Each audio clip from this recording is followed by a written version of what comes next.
Todoist and TickTick are effective tools. They allow you capture tasks, categorize them, set priorities.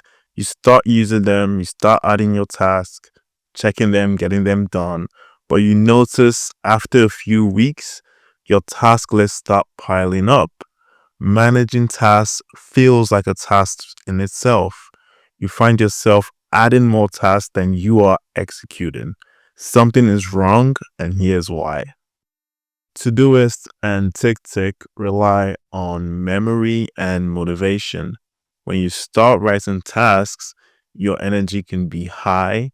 You can be in a different state of mind, different priorities, and we know that energy changes, tasks age. So sooner rather than later, your tasks start piling up and you then don't know the priority of this task. You have to go back, figure out the priority, restructure it, even though your life is changing as you do this. They are designed as a dumping ground, not a place where you can reduce your cognitive load completely.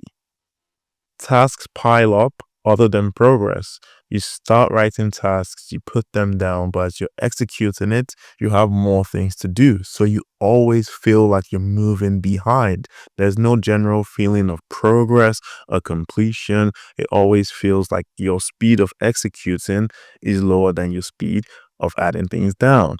So you need a system that can make you feel like you're actually progressing, actually show you the real life effects of what you're doing, being productive. You're not connected to real goals. Your tasks are a means to an end. But sending an email, attending this meeting, this is useful data, but you don't know the context, the patterns, the gaps, the things that you're missing for you to be more effective. So you end up being busy rather than seeing actual progress. Your tasks say a lot about you, and it's useful data, that you can use to achieve your goals. I'm building a better system that has tasks connected to goals, daily check-ins with context, prediction on when you're likely to achieve these goals, AI that can help you prioritize your tasks by knowing the context of your day and your long-term goals. Follow the journey, sign up in the link below, and let's build the system together.